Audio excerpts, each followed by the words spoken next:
panelists for Okay. everyone. And the first of our panelists is Paul Jackson. And I'm trying to, if you can stop the screen sharing. Great. Okay, so let me introduce. Now we are starting the panel discussion. So successful solver, what we need to know. So our panels are Nancy Weaver, Mamiko Miyamoto, David Koff, Jose Jackson, and the MC is going to be Simo. And I'm trying to now I have added Nancy, and I'm doing my best to spotlight. Now there's David, and where is, I have to find, where is our last, I can see. I'm also hearing a buzz of some feedback that was not there before. I don't know if we need to mute somebody to test where that's from. Yeah, we have to probably. That was it. Yes, that was that's me. But that is also the heater in the office where I'm at, so I will go ahead then and we just have to handle that. Well, I'll mute myself if I'm not speaking and just minimize the noise. And I hope everyone will be patient with me because it's 5 a.m. here and it's a little chilly outside. Okay. Those are two excellent options. Yes, and who was our? I can't seem to find our fourth panelist. Where is? It's me, Mamiko. Mamiko. Yep. Sorry. I can spotlight her. Okay, thank you. Because it's like I was just having hard time, like, just being mixed up. So welcome all my dear panelists. And I'm just saying that there are different kinds of panel discussions. There are those I call expert monologues, and there are those I call more dialogical, conversational panel discussions. And my sincere hope is that we would try to do the latter, like having a informal dialogue about education, learning, applied improvisation, how to enhance the joy of learning. And I think I like the concept of joy of learning, and I would like to just throw a ball to you guys to first maybe say something when you have your first round, to if you want to introduce yourselves in a manner that's suitable for your needs and desires, and then maybe touch a subject of joy of learning. Is it possible, or is it just an old school concept that's not possible anymore? And I throw a ball to whoever of you will catch it. Here it goes. Well, I seem to be the person unmuted, so I guess I'll start. And David can warm up his office a bit. No, I think that joyful learning is not an old concept. Maria Montessori at one point said something like, play is the work of the child.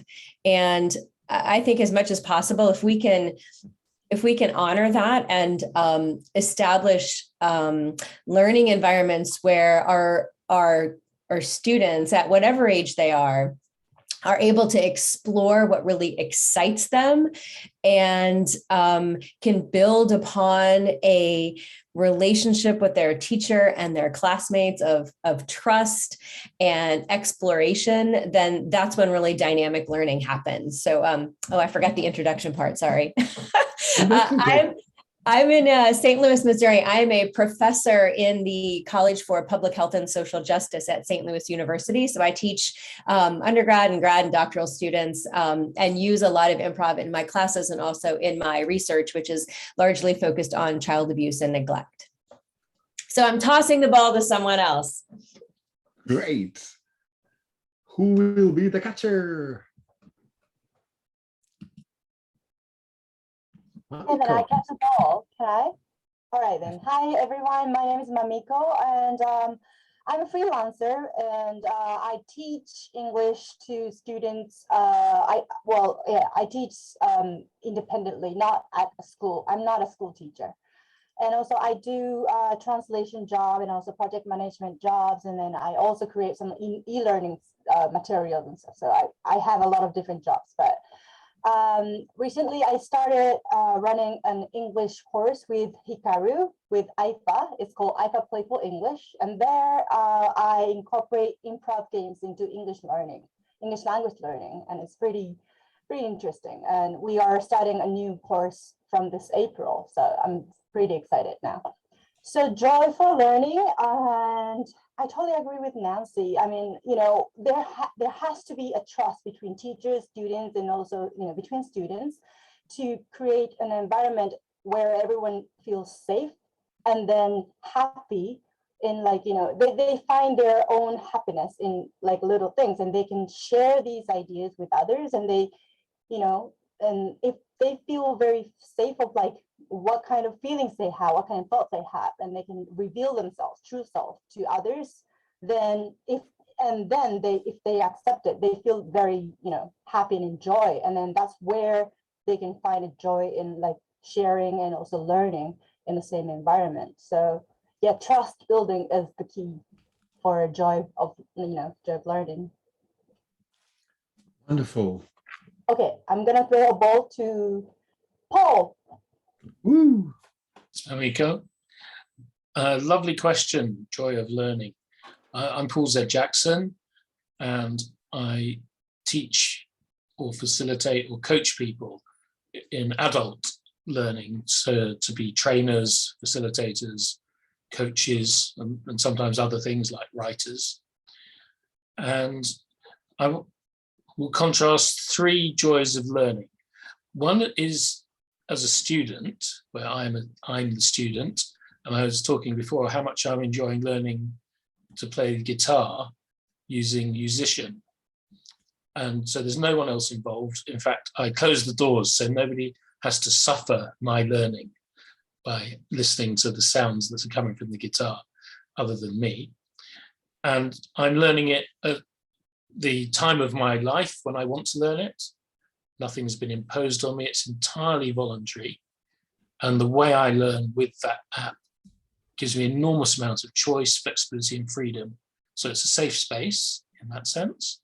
And it's very well designed to give me progress.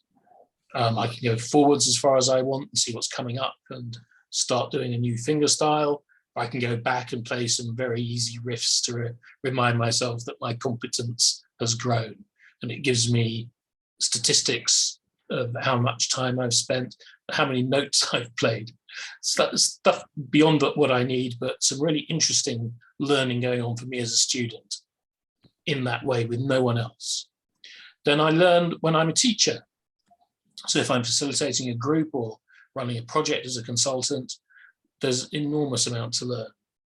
I've learned lots about how to work online over the last couple of years, as I'm sure we all have. And so even when I'm in charge or the facilitator, there's learning, either unavoidable learning from the big things or careful reflection and through discussing with people. And the third type of learning is when I'm neither the teacher nor the facilitator, but I'm engaged on a project with other people. We're doing something together. For example, putting on a conference. And we learn things from doing that.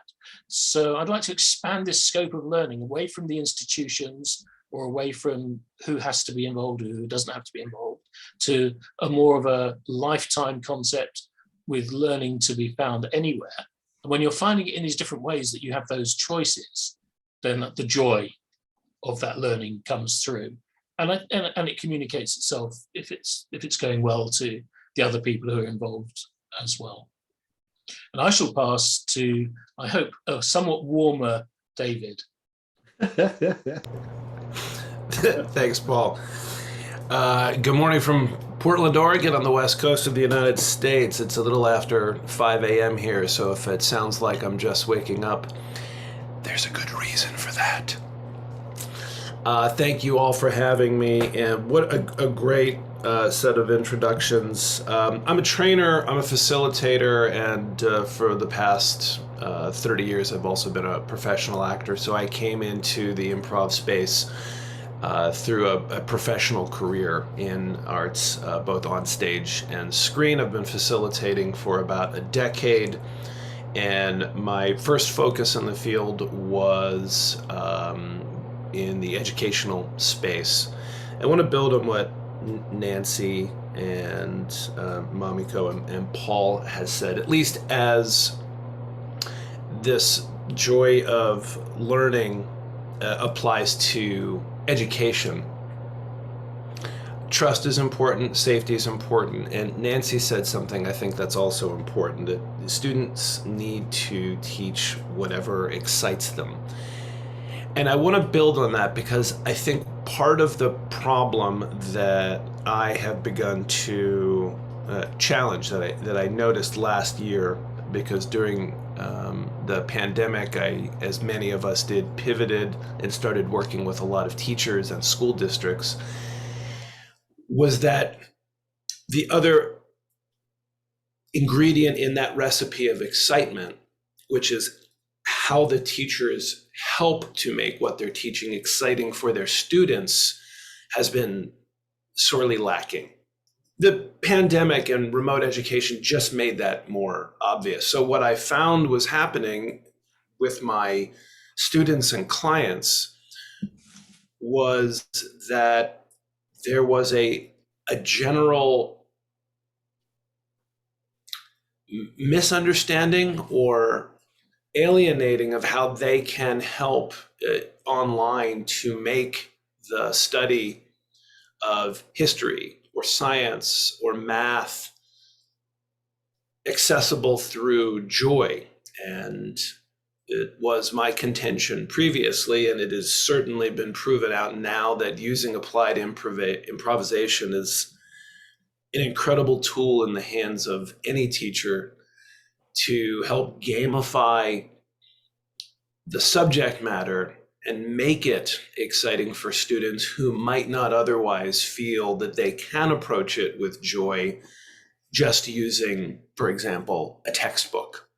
So for me, my greatest joy has been in seeing how much excitement gets generated when the tools of theater and improvisation are brought into non-performance spaces. And none of those are more important than education, because as Paul rightly pointed out, we're going to be learning until the day we die, hopefully. And nobody wants to engage in learning if it is a miserable, painful, tedious process. I'm already deeply grateful for your input, because it's like I'm just in awe of your thoughts. And I want to continue with tossing the ball, whoever wants to take it. And because all of you spoke about safety, psychological safety, or whatever kind of safety, of the freedom of revealing the true desires and self, and their passions. The students need safety. So if that's the kind of the basic, where we could start, what does that bring to your beautiful minds, if we think of how can we promote more psychological safety, more freedom of speech, freedom of desires, freedom of joy to schools? I'd like to connect your question to something that David just said, which is about making each session, if we're in an establishment where there's a lesson or class, maybe a program, more engaging and more enjoyable. That can range from an interesting game, an exciting game, to a well-written book. It doesn't have to be fancy, but someone's put some effort into designing whatever the tool or the activity might be. And safety comes from choice to some extent of how to engage, when to engage, how much or how little to reveal, and also the choice of what we want to surround ourselves with by which to learn. To go back to my earlier example, I would not learn guitar in a group of people because I just don't want anyone to hear me playing the guitar at the moment. So immediately I'd feel unsafe in your sense. But there is an option whereby I can play the guitar safely with this app. With other things, I would prefer to learn communally. And I would like to see this wide recognition of safety based on choice and range of availability and how people choose or prefer to engage. That is so true. And I hear also when you are speaking about choice, like I in my mind, I hear the word autonomy. Like, am I right? And anybody else want to add to that? I would. I think Paul's right on in what he's discussing here. This notion of forced or prescriptive learning not only removes autonomy, it removes joy, and that removes excitement. It becomes drudgery. It becomes painful. So how a teacher structures what can be made available for a student to utilize for their best learning, I think, is extremely important. Since some type of communal demonstration of mastery is eventually going to be a part of any learning. Maybe not at the beginning. Paul cites his personal example of guitar. But at some point, should Paul get proficient with his guitar, other people are going to hear him play, potentially. I think it's really important at that point for teachers to build on what they've previously made available or scaffolded for their students. And so one of the best lessons from improvisation is there's no mistakes. So creating an environment where participants and students are absolutely encouraged to go for it and not fear saying the wrong thing or answering the question incorrectly, such that the spirit of participation overrides to some extent whether what they're saying is 100% correct or not, and allowing the teacher to use those moments as additional instructive portions. So I had a conversation with a teacher last year when everyone was still on lockdown around teaching history. And the conversation went from, here's the book that we're using to teach. In this case, it was American history. And, here's the exam they have to do in order to get a passing grade. And so my question said, well, the exam is written. Is that necessary?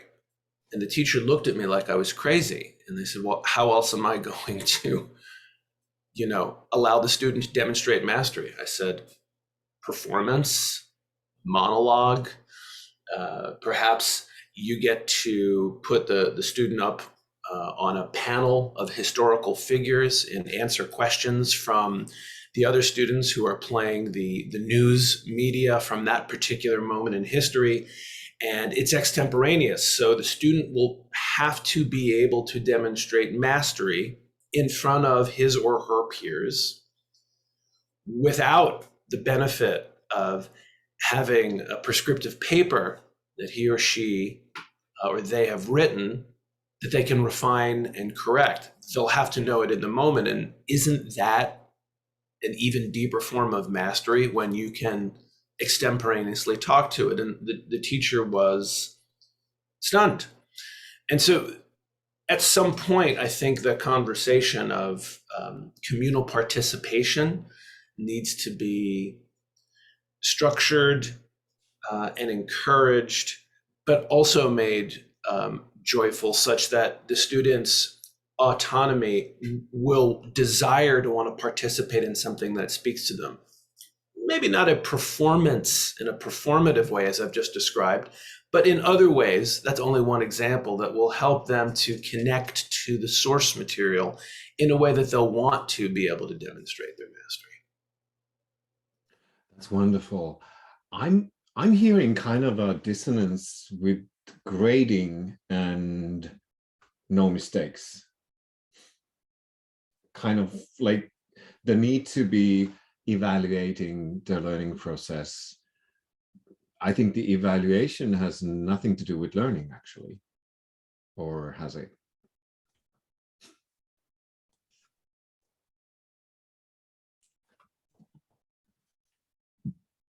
I think Nancy looks thoughtful. I want to hear your thoughts. I really give a. I think that, you know, any responsible educator needs to assure that their students have attained some level of mastery. And there's an array of ways to do that, and using, you know, a number of assessment techniques. And David has alluded to some that, you know, we often don't think about because we're often trained in, you know, multiple choice test banks and other sorts of, you know, pretty blunt instruments for examining mastery.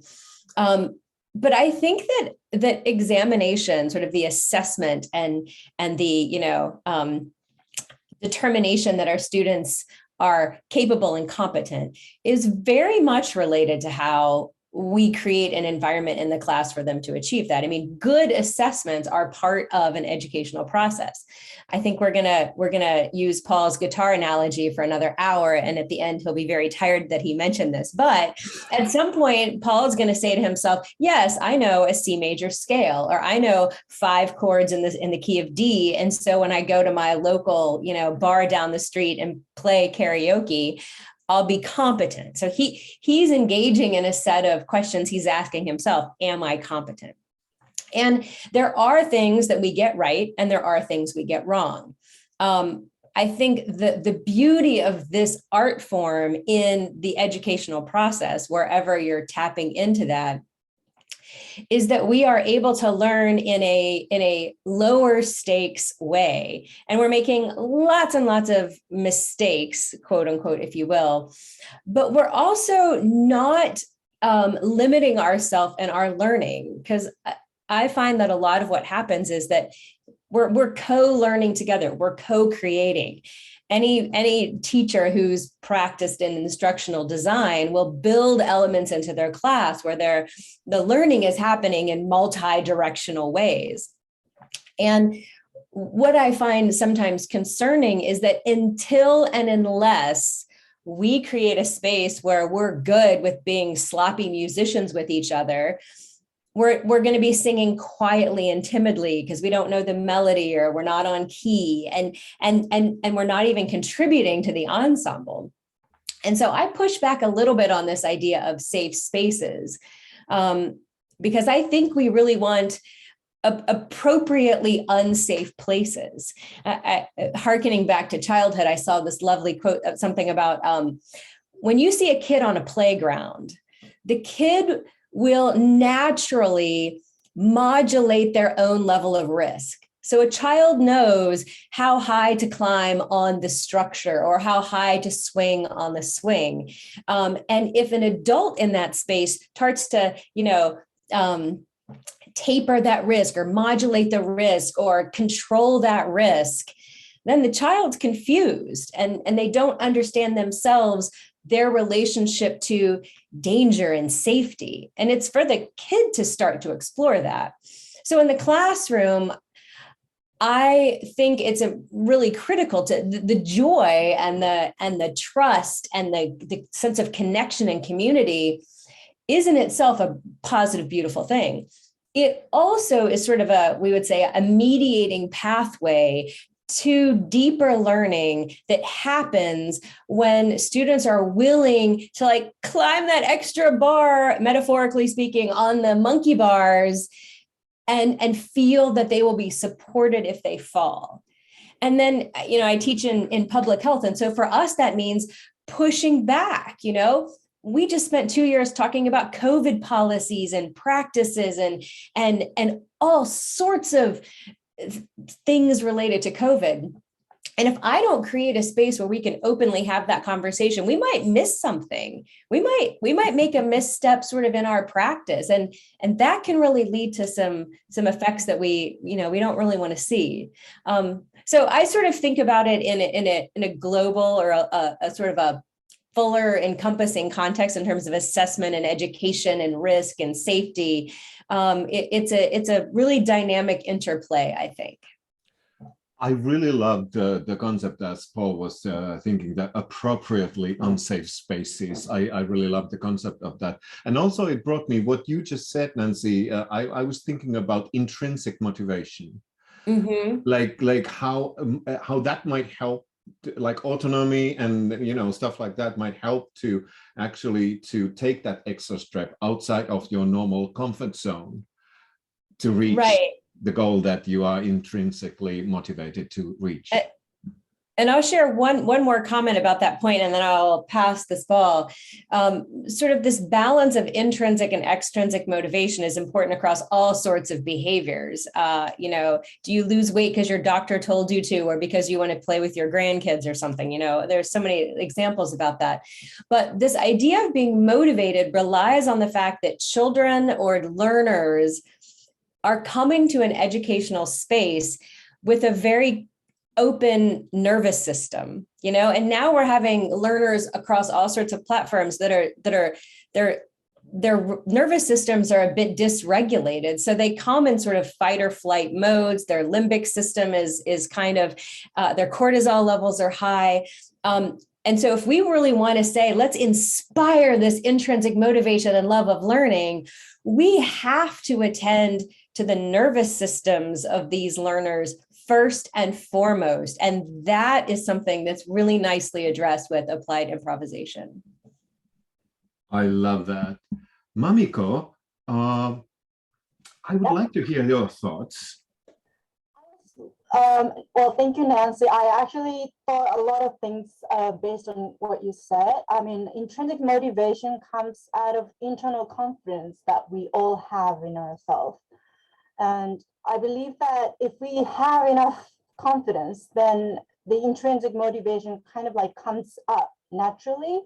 But if you don't have like enough confidence in yourself, like you don't really believe in yourself, like you can't really find any sort of like the first drop of your motivation in yourself, then you can't really have intrinsic motivation. And also you can't really, you don't really have much courage to develop it into something that you can, you feel like I can take a risk to, challenge one more step further and stuff. Like, if you want to challenge something, you have to have that intrinsic motivation and also the confidence that stands, at the bottom. So I wonder like how we can tackle with this nervous system and also like the internal confidence, that like how we can not improve, I don't know what's the best word, like, to grow your internal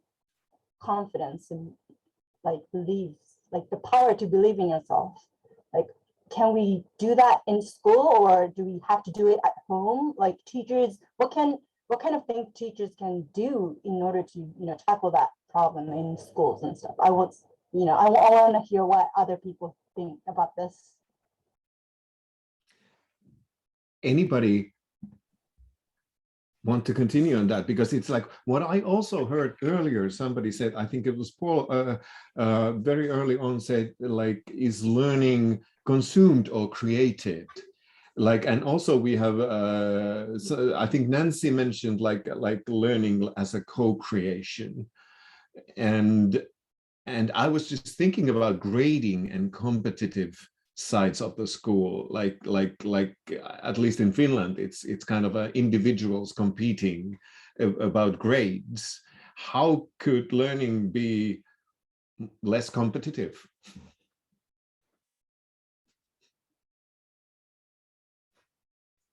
Or could it? For me, I think there's an interesting argument to be made for both. The problem with the question, and forgive me, Simo, is that it assumes that all humans are wired the same, and they're not, right? I think for some humans, a competitive education environment is an incredible motivator. And I think it's wise in some cases to find tracks of education that put those people together. One easy example from my own childhood, when I was in high school, and this is the same at many United States high schools, there were kids who were in the honors track. And in those particular classes, the curriculum was a little more aggressive, the competition was a little more fierce, and that was part of the joy for a lot of the people, you know? And believe me, even though he's not alive anymore, I remember Kyle Kravitz, because that son of a gun was always getting incredible grades, and we all wanted to be able to be as smart and as good as he was at taking some of the tests. For some of the students I teach now who maybe are neuroatypical or on the spectrum, that is a recipe for disaster, right? And so for me, the answer to your question is not a prescriptive one-size-fits-all answer. It's I think, using the tools of improv as teachers to better work with students to see who they are, and then to help guide them into learning environments where they can be in a place to excel. And where at that particular place where they are, they can achieve what I think Nancy so wisely referred to as appropriately unsafe spaces. I wouldn't want to take some of my neuroatypical students and metaphorically throw them into the deep end of a learning environment where it's more competitive. But I might want to do that with some of my more proficient students who demonstrate an aptitude and an ability and a personality where they'll thrive in that environment, right? Mm-hmm. So if Paul doesn't want others to, and the quote he used was, suffer his learning, good.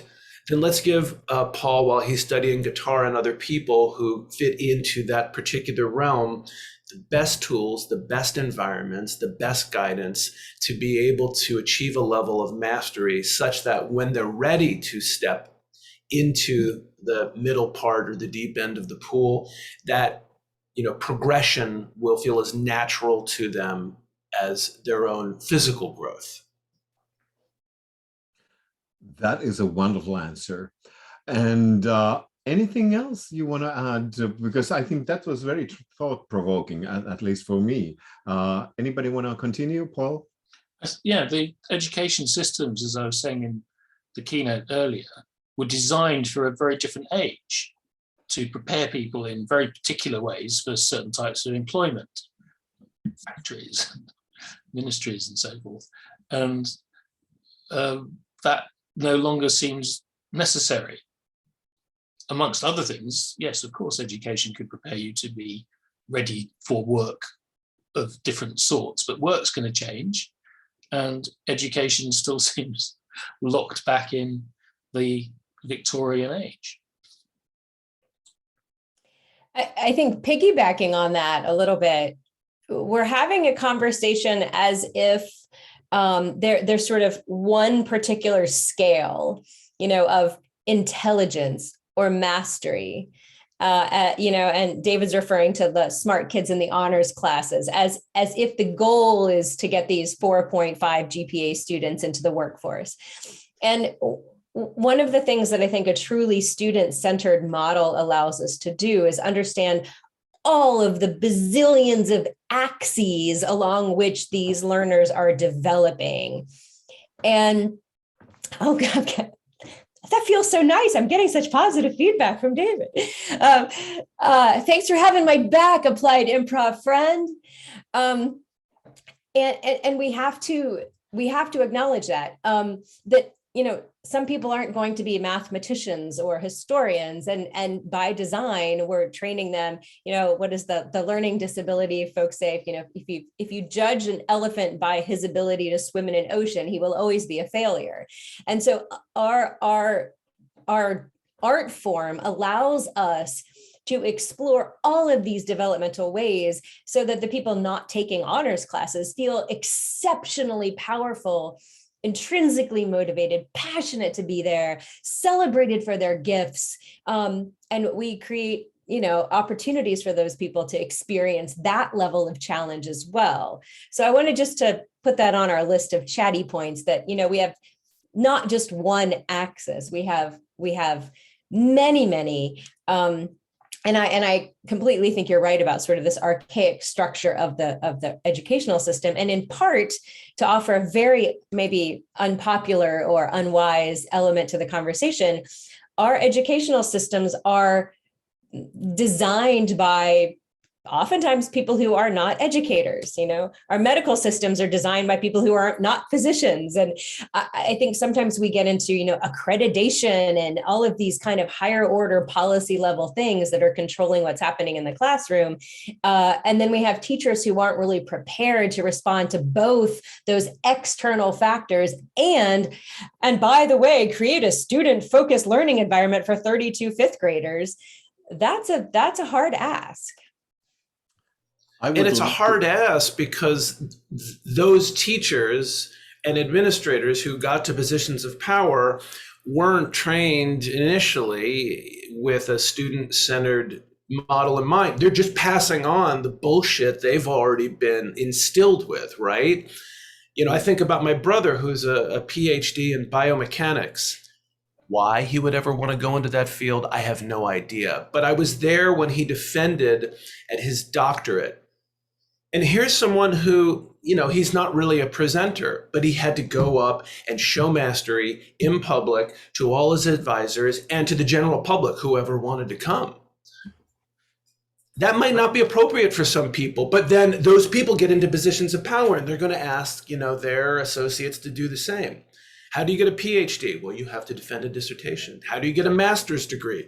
Well, you have to show mastery by going through all these hurdles and hoops, and we're just regurgitating the same stuff that's been passed down to us. At some point, some people, and Maria Montessori was the example you used early, Nancy, need to change the system because the system is part of the problem. There needs to be paradigm shifts. And I wasn't here to hear Paul's talk, but from what everyone has mentioned thus far, I can identify, given old models, why that type of stuff is necessary. Should we use service design to renew the education system? Paul? That would very much be part of it, yes. To give David a little information from what I was saying earlier, I was proposing improvisational skills as being the skills that everyone would learn. They become core and central. And I have a particular definition and description of improvisational skills. But if we just think of them as teaching people to be adaptable, aware, collaborative, creative, and the other things that everyone would agree on as to what improvisation brings and what the improvisation skills are, those would be core skills for lifelong learning. And they'd also be the core skills of the teachers becoming facilitators, teachers becoming coaches and mentors, rather than being the discipline control and the subject matter experts that they were expected to be in the old system. So there is a shift that is probably happening anyway, and that's possible and desirable. And we're talking in that space of what some of the aspects of that would look like. I'm having the urge now to kind of ask you a very specific question of, like, at least in Finland, in the educational system, many teachers are reluctant actually to reflect their work or adopt new practices. And they are very much institutionalized in the old ways of teaching. And if if I hear this discussion so far, I'm in love with this discussion, and also painfully aware that the reality in many schools, at least in our country, is very different from this discussion. So do you have any ideas how to actually start with the teacher that actually wants to teach the same way as they have done like years and years? How would you address that kind of teacher? Early retirement.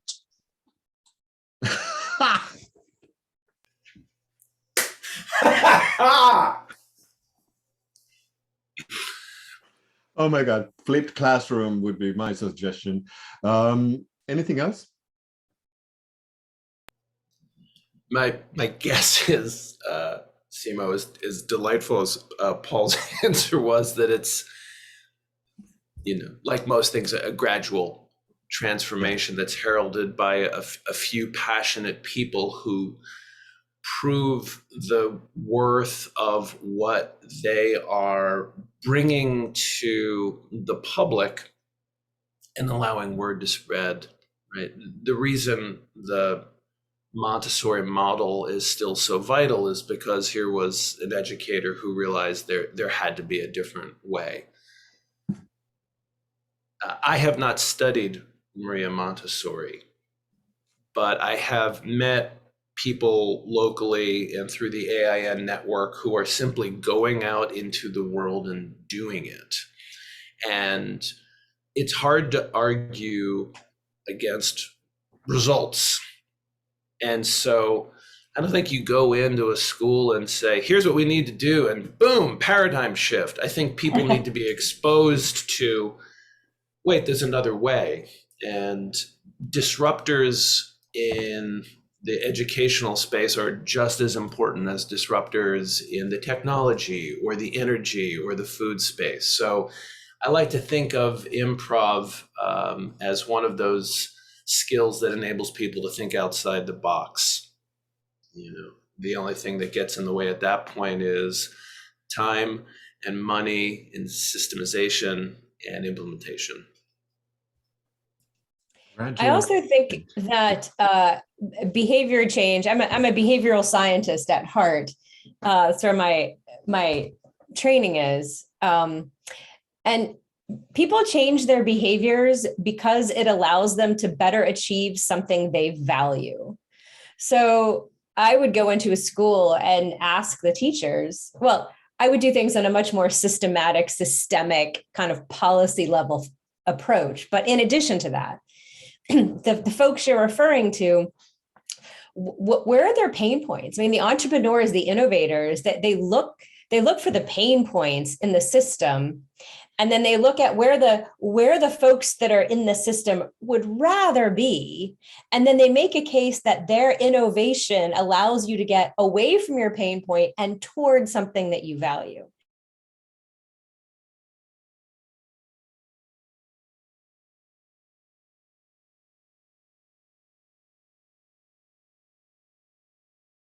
If you walk into and the teacher's at his whipping point, how do you control all of these kids that are running around, not engaged in learning? That teacher is frustrated. And so if you are able to aptly demonstrate that there's a better way, and I put a note in chat here about sort of restorative practices that are really based upon that connection that we've all connected AI to, that's really powerful. And if they can see that there's repeated and sustained benefit from this different way, that isn't just sort of different in the abstract or better in the abstract, but when he goes home at 3 o'clock, he feels better about his relationship in the classroom with his kids and the way he's provided a service, and he feels valuable, then that's when people change their behavior. I love the systemic approach. Okay, well, early retirement can work too. I'm just saying. Paul. So, am I audible now? Yes. Yes, you are. So as we're saying in the conversation and in the chat typing, those are systemic pressures largely that seem to be same in Japan, same in US, of teachers feeling various forms of overwhelm, too much work, too much administration, they've got to do form filling, restrictions by curricula, disruptive pupils who have to be in their class because they can't be excluded and there's no other way of managing them, not enough classroom assistants to help them with that. I'm speaking from talking to a number of teachers, including my brother, who is a primary school teacher, and he's become increasingly disillusioned with the profession for those reasons. He loves what we could call teaching, working with a class on a project or helping an individual learn something that has them lighting up. But I'm not sure that there's a lot that an individual teacher can do about that. Maybe he could be more skilled at managing the class in some way, but I don't think that's the biggest thing that would make a difference for him. The biggest thing would be that the government, the bureaucracy, the school education system, through the various channels that's designed and implemented and policed and funded, are the ones that need to change. So I'm very much with Nancy on changing things at a systemic level. And at the same time, again, with Nancy and David, are there ways we can give it some immediate offers to teachers to be able to get closer to the kinds of classrooms they were hoping to see when they entered the profession or have seen possible elsewhere? And that there are models and glimmers of that maybe we could explore as some of the outputs from today.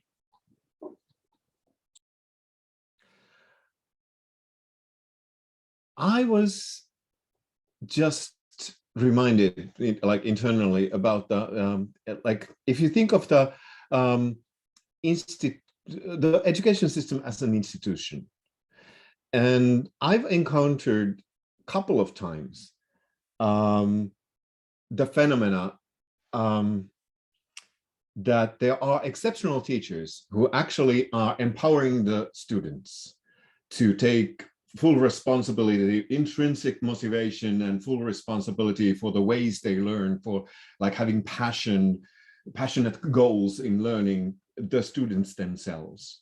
And it seems like in many cases, other teachers are doing their best to destroy that, because there are other people, other teachers that are more like old-fashioned in their teaching, that, you know, when I'm speaking, you are silent, type of teachers. And they, encountering these pupils that have been empowered to be active learners, they think that they are misbehaving and they are terribly misguided in their learning process. Have you ever encountered that?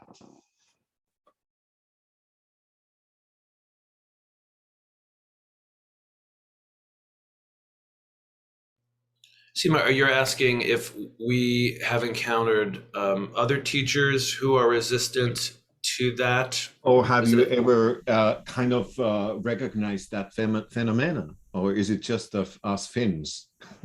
Oh, no, I mean, look, hopefully in an ideal world, all of us who are teachers, trainers, facilitators, and improvisers,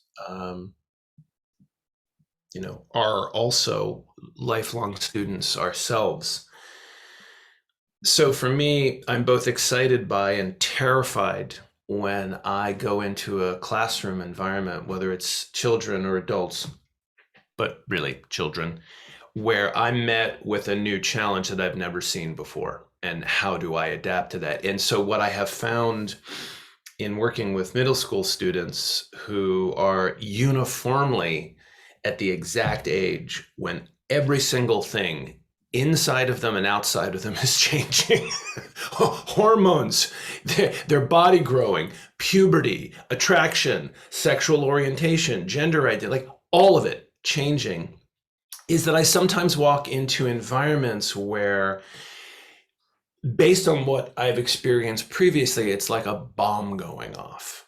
And I feel like I've entered into a realm of chaos. So what I like to do in those situations, after I go home and have a proper scotch sometimes, is reach out to my colleagues. I'm not going to reach out to the administration, though. They knew what they were doing when they gave me those students, right? They know who their students are. And I reach out to my colleagues in a variety of different worlds, not just in the worlds of academia, but in the worlds of training and facilitation. I reach out to teachers I know who teach performative improv. So I tend to look at these situations as opportunities. And based on what I saw, Hikaru put in the chat room, not all teachers are that way, right? I think at some point, if you're going to be a teacher, you need to understand that you are as much of a student as the people that you're teaching, and your journey needs to continue. I'm not saying it's easy. I'm not saying I don't come home frustrated some days when working with middle schoolers, but this notion of, have I observed in others, I think is an interesting question. When for me, I think the more important approach is, have I ever seen it in myself, and what have I done to adjust and pivot so that I can try to make whatever the situation that presents itself to me as joyful and as interactive as possible, to take into account whatever the modality of the learning types are that I happen to be in a room with. I really love that articulation, because the title of the conference includes the word curiosity. And I think a lot of times, teachers or learners or principals or administrators, there's this element of fear that you brought up. And if we conduct our classrooms or our educational policies based upon what we're afraid of, then we just start controlling things really tightly so that teachers are, students are in their desks and the exam is completed by noon, and fear constricts us. And so if we can do all we can to create these open and joyful spaces, but if we're fearful, teachers, students, or whomever, the fear is going to put us in this different place. And so becoming more curious then requires, full stop, that we figure out how to deal with that fear of teaching wrong, fear of trying an exercise as a teacher that doesn't work, fear of having your children running around a classroom joyfully that will be perceived by the person next door as like you don't have control of your classroom. Like, the fear element is important. And so, like, first and foremost, we as teachers, educators, I would say even as parents, we have to learn to regulate ourselves. We have to bring a mindfulness to the classroom. We have to understand how to bring our own nervous system into some, calm space, so that we can then be curious. I wonder why Johnny is seemingly doing this thing that I might perceive as disrespectful, or I wonder why he's sleeping today, or I wonder why this, I wonder why that. And if we can replace that fear and that discipline and that sort of old school model by regulating ourselves and then opening up our classroom to a more curious lens, I think that goes a long way to addressing some of the challenges in the classroom. And then we can create some of this space. I love what I hear. I'm speechless. I also love what I hear. Mamiko, you mentioned something in the chat here about sort of redefining the role. I wanted to invite you to share that, because I'm scrolling too far up. Thanks. No, I was like, when Paul was telling us like what's happening in schools in UK, I thought, yeah, the same thing is happening in Japan. And then I have a friend who is a school teacher she teaches PE in high school, and then she told me like, her work is not just teaching, but she has to take care of the club activities, and she has to run the meetings, and she also has to manage things for like entrance exams, and she has a lot of work beyond teaching, and that's really stressful for all the teachers. And so, you know, teachers have so many roles, and then these parents expect them to be like a genius and perfectionist and, you know, do things perfect in every single thing, you know. So teachers are under so much pressure, and also like, so that's why they don't really have a space in their heart to become more motivated and also become more active and, you know, to improve their teaching, and also their mind as well. Their mind is occupied with so many things. So that's why I feel like we need to rethink of what our teachers really, like what, like, you know, what's the role of them, like in schools, and what are the expectations? And also like, what is the principle of like managing the school? And well, teachers, students, parents, everybody are involved in school management, but, you know, we need to rethink of what are the roles and expectations for each, you know, each people involved in that community. And yeah, that's what I was kind of thinking of, like, you know, we need to you know, really start redefine the roles of teachers, because if this goes on and nobody wants to become a teacher. And, you know, in the States, I heard there's so much going on in teacher assessment right now, right? Parents are monitoring teachers in classroom. If you say something inappropriate, like, you know, related to any sort of like a race or other touchy subjects, and they're like eliminated straight away. So that's so much pressure. So I don't think it's, you know, we really need to think seriously about that. So that's what I was kind of thinking of writing that in a chat. Who's comforting the fearful teacher? Paul. Yeah, I would look, as I put in the chat, at the teachers that do manage it well. Yeah. Teachers who have joy, positivity, some of the outstanding teachers that were mentioned earlier, and be curious as to how they do that, because they're managing something against difficulties and challenges, and there'll be a whole continuum from those that are exceptionally good at it to those who are reasonably good, and then those who are fearful and who are most suffering. Exploring the ones who are succeeding and doing well, particularly those that are doing it well in very similar contexts, there's going to be transferable knowledge. And in addition to that being the place to look for how to make these things work, even better if the learning is captured and shared by those people who are doing it and shared with their peers, rather than you and me coming in, analysing how it's done and then transferring it elsewhere, because we're not going to be as exact in teaching the language or understanding the circumstances. Peer action learning based around those who are doing it well, that support those who would like to be doing it better. I love that. Also, Hikaru is modeling with IFA, piloting a model in Japan that facilitators are actually pairing up with teachers. And I find that really interesting. And there's like myriads of possibilities, like how to, I think the only problem is how to actually concretely like pair those people up.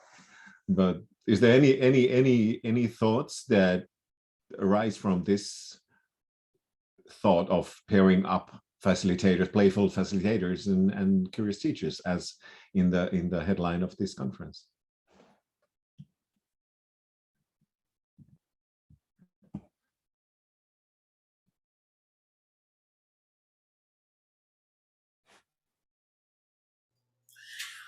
I can't speak to the nature of the educational systems in some of the other countries represented by our participants today. I can tell you what I know from my friends here in the United States who are educators, administrators, and involved in school life. People are stressed out to the max. The transition from what I'll call normal education to COVID and remote education, and then back into in-person learning has created massive chaos. As Mamiko has just alluded to, there are any number of laws in any number of states and regions which are now, hampering what teachers can and can't say, when they can or cannot discuss certain topics. I guess, Simo, my answer to your question is, if you're dealing with a population of overworked, underpaid, bitter and angry educators who already feel like they're doing the babysitting work that the parents and the community are not doing but rightly should, you're probably not going to get a lot of buy-in for yet another tool that they might be able to learn to do the job that's already been thrown in their face as a last-ditch effort to deal with problems that other people haven't addressed themselves. So would you like to come to a workshop about yet another evidence-based program that you need to implement, teachers? Sorry if that sounds really negative and awful. If we're talking about joy, then I honestly think that what Paul said would probably have more traction. There's no greater attraction than something that looks and feels joyous to people, especially when they're stressed out and overworked. And so rather than prescriptive, just this notion of being exposed to other educators who love what they do and seem to manage it well, that might be a really powerful motivator. Yeah. Sorry if that sounded negative, everyone. I love the negativity of it, because it's like, hey, we are here to discuss like every aspect of it. We don't have to, just be smiling and happy. What you mentioned, like the parents and the teachers, the relation of them might be sometimes difficult. I just remember a phrase like, it takes a village to raise a child. And I'm just wondering, why is it that there are monster parents, and why is it that there's fear, like between home and school? Like there's so hard to find cooperation. The schools like actually communicate effectively with parents, and they unite forces to bring the best out of their kids. Why is that not happening?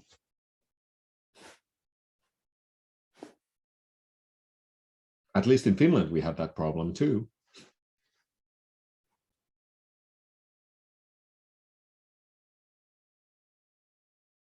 And also, I asked that, is there any questions from the, for the lovely audience and participants we have here? Because it's like the discussion has been so lively and so wonderful and deep. Is there anything you wanna ask the panelists, our wonderful dear panelists? Nancy, what? I can't imagine a better way to start my Saturday with this discussion. You all have, I'm fully awake, and I thank you. Truly, heartfelt thanks. I'm just going to talk about monster parents. It's been my experience that, the question in the chat, where did they start? And I had an education administrator say to me that education is seen as a product, and from a consumer point of mind, if parents do not believe that they are getting their money's worth, or it is they're not getting value, then they view it as some sort of tangible product. And how they judge that value of what they see is highly biased and filtered through their own. So I just offer that, and would love to hear what the panel thinks about that as education as a product. And then, as a side note to Paul, I don't know John Holt, and so if you would, you had mentioned that author's name in the chat as well. Thank you, Simo. Thank you. And panelists, dear panelists, we are circling back to the is learning consumed or created question earlier on. We are coming back with Nancy to that. Any comments? Education is clearly now a product, and it's bought, consumed, priced, measured. Learning isn't. Learning is created, not consumed. And how do we flip from one to the other? And I think we've got some really nice, interesting ways of doing that could take us forward. Learning versus education. I'm deeply interested. Anybody want to continue with that? I was just parroting what Paul had said, because I find as people are saying things, I'm putting them in quotes or just typing them, because my Zoom is set to allow me to save the chats afterwards. Yeah. But it's such a great and simple observation that I sometimes overlook myself, right? Education perhaps can be defined as the system by which people who are in charge pass on their knowledge to those who are not. Learning is the system by which individuals seek out their own knowledge. And to Paul's point, those two things are very different, and the approaches to them, therefore, are as well. In regards to Mamiko's comment and Nancy's response to it in regards to monster parents, I will again say something that perhaps is not necessarily joyous, but I cannot take out our topic from the context of where we live in history. Education and learning doesn't exist kind of on its own in a bubble separate from the rest of our context of how we currently define community, country, family.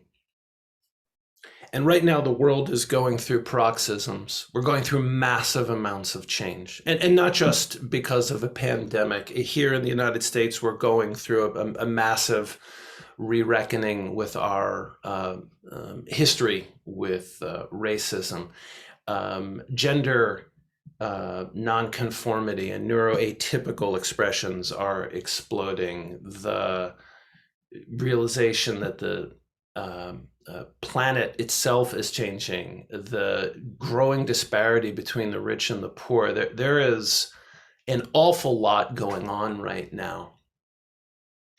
I say that to introduce for me this notion of trauma, because monster parents, for me, I think, come from a place of not yet having dealt with their own trauma. I don't think this is unique to them, by the way. I think we are all, to some extent, greater or lesser, traumatized by how we were raised, by the community, by the culture, by what's happening in the news.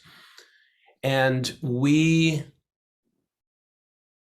can't remove this notion of teacher and student, education and learning from our broader experience as humans. I think once more people start addressing their own traumas and challenges emotionally, psychologically, the more centered they will be, the more centered humans we have, the easier it might be to affect, positive and community change. Once we start being able to talk one another and seeing each other's humanity, the process accelerates.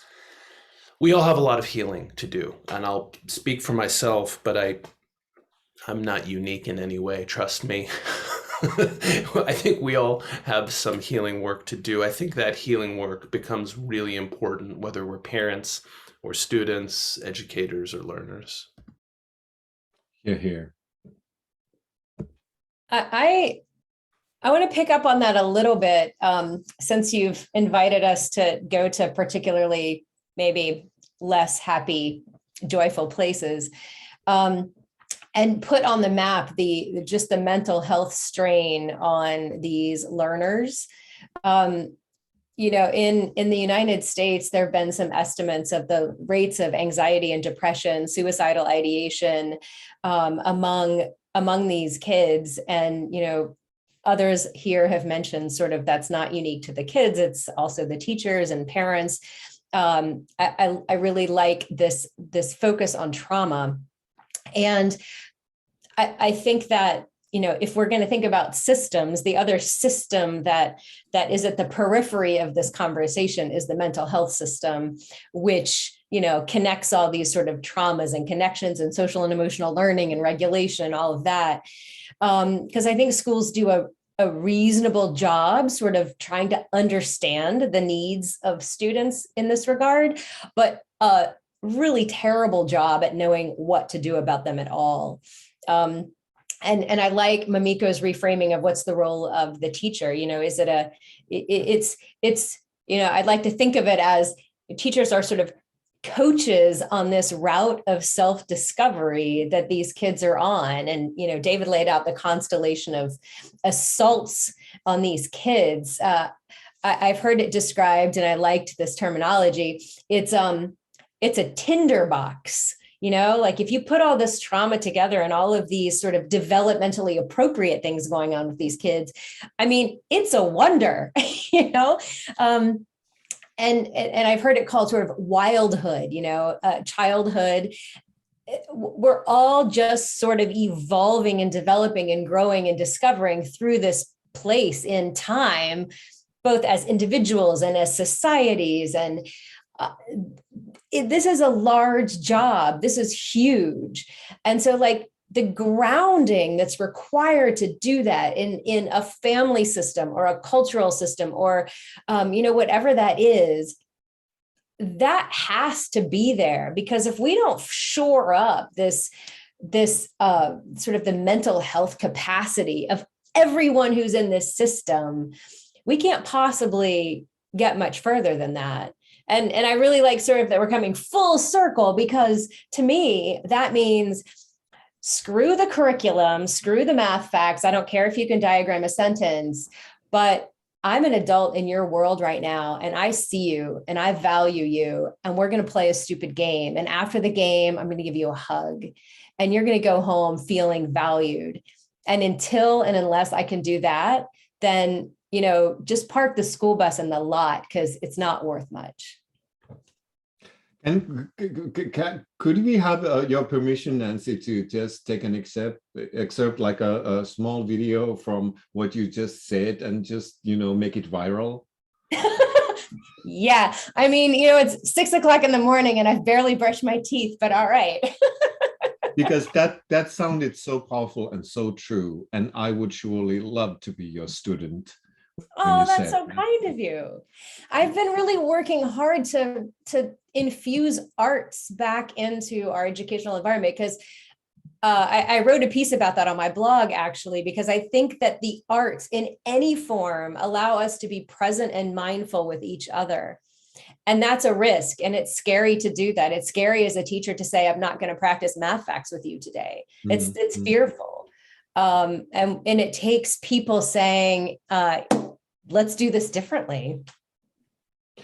To be seen, to be accepted as an individual might help that individual to recognize what their actual desires and passions are.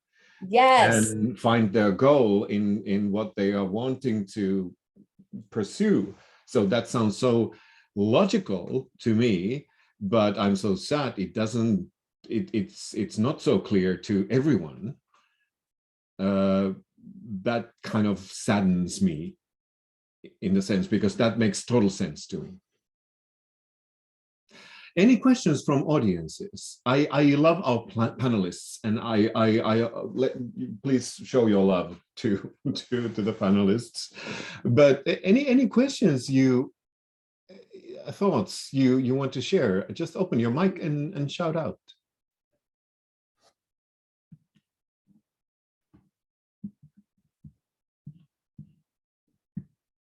We have still like 15 more minutes for the panel. So if you have, a question that you have thought that maybe not. I think that's the time now to be sharing that. But anyways, I'm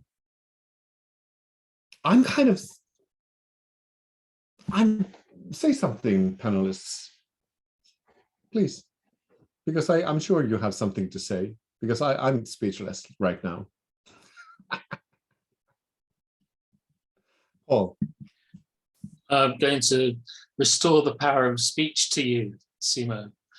If we have that much time left, what sort of conclusions or thoughts do we have about taking things forward, next steps,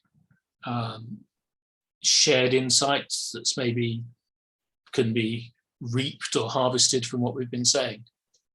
What Paul said.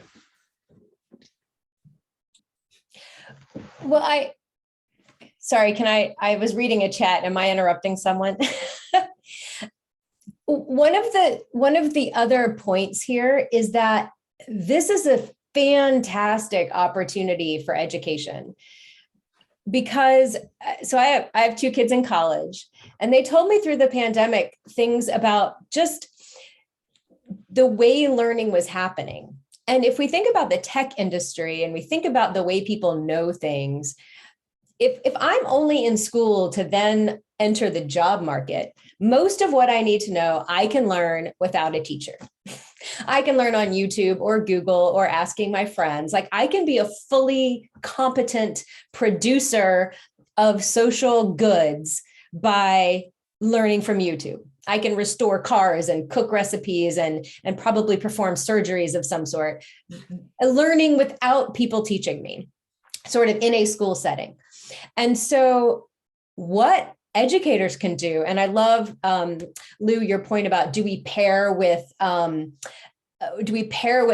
as facilitators in the classroom, is that this applied improv is exactly where we demonstrate our added value.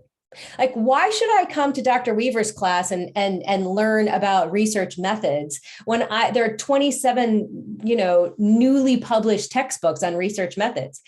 Well, I better be able to answer that question. And I better be able to say there's an added value for what I bring. I bring some special sauce to the classroom that you're not going to get in a traditional environment. And so this whole conversation we're having, if we can frame those as learning objectives and learning outputs, that's why kids pay tuition. That's why parents send their kids to school. That's the added value. And I love the idea of like shaping this as a deliverable that describes and justifies the cost of that added value. Thank you. And Paul? Really agree with that, that the added value of the human teacher, maybe in the classroom, maybe in other settings, is based on their improvisational skill to be in the moment with that particular class or that particular student and respond to their needs in that moment. That human connection and that flexibility, adaptability, collaborative skills, which are the improvisation skills.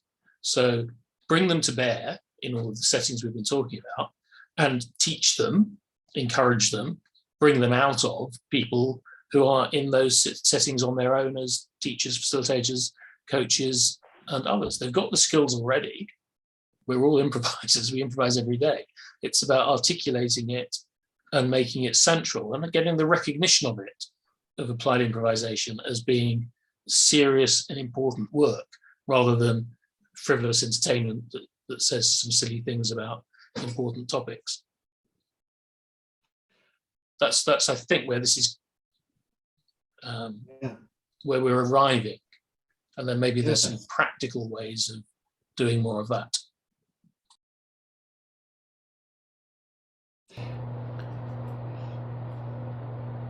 Okay. If we're talking about frameworks for solutions moving forward, I agree with what Paul and Nancy have offered. That special sauce, that extra, that true improvisers bring to the table is valuable. I'd also like to suggest, I'm ignorant as to how to make this happen, so I'll just kind of call myself out on this particular pipe dream. Some type of collaboration between educators, administrators, students, and their families. Some small, regular check-ins in regards to how we're doing what we're doing, and to get buy-in from everyone, including the students who are there to learn. Like, I think it's really instructive for an educator to hear from a student, oh my God, Principal Tyler, the reason I'm going to Dr. Weaver's class is because she rocks. And I'd rather take her class than these 4 others you're telling me I have to attend. I don't want to attend them. All right, well, tell me why. Well, she makes it fun. Sometimes she drops teaching math and we play a game and she gives me a hug. That's really cool on a day when I just don't feel good. The parents hear this, the educators hear this, the administrators hear this. It's powerful. I wish there were some way to, and we were talking about systemization earlier in the conversation, for there to be some type of model, and I don't know if there are these models in the UK or in Japan or in any of the other countries that are here represented, where this type of thing already happens. It seems like that type of semi-regular forum once a quarter, once a semester might be a really powerful tool for everybody involved. Love the idea of having the village meetings with school and parents and students all together, and kind of reflecting on how we are doing together.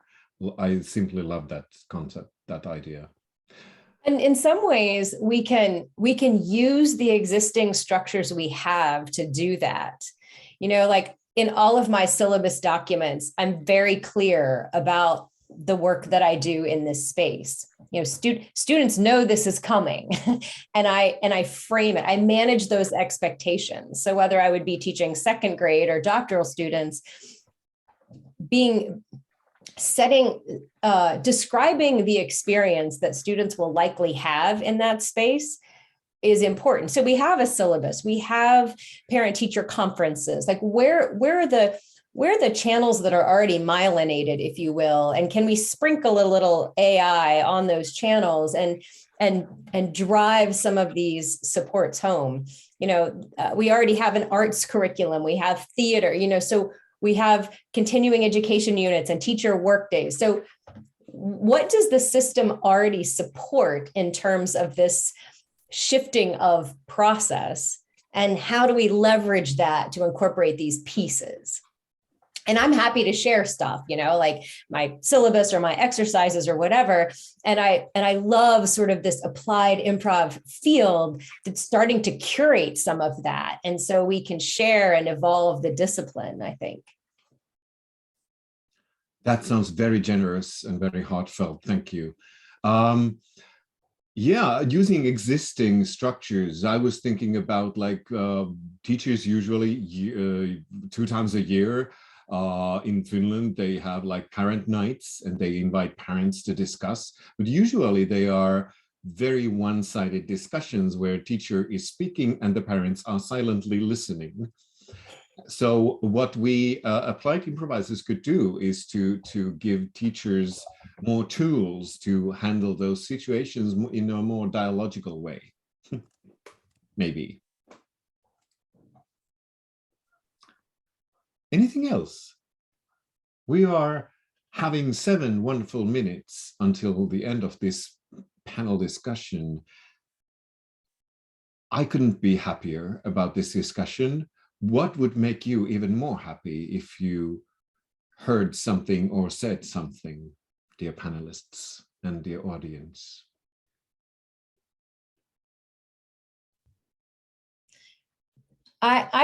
I came to applied improv from academia. So I've been a professor for my whole professional career, and I'm not an actor, although I wish I had been. And I'm sort of an accidental applied improviser. And I can tell you, since joining this community, probably just 6 or 7 years ago, that the community of applied improvisers is wickedly smart and the most generous and insightful group of professionals that I think I've ever interacted with. The way that the applied improvisation community shifted when COVID hit, like the single best innovations that came out of that space, in my view, are from applied improvisation.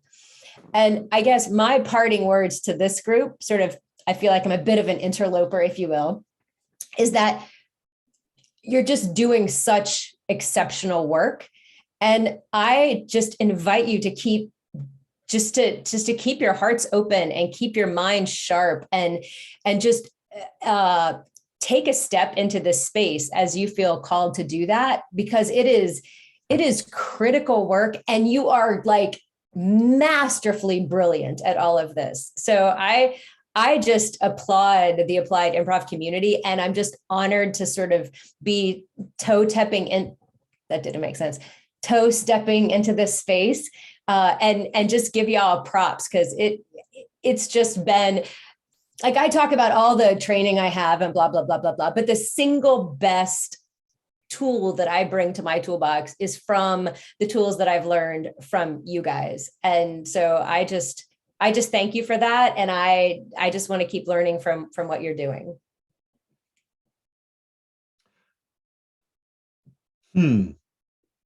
Thank you for saying that. And I do believe in improv too. It's a great thing, rather than any individual, the whole concept of applying improv skills to whatever we do. Anything else anybody want to add to this wonderful pile of thoughts, incentives, and feelings?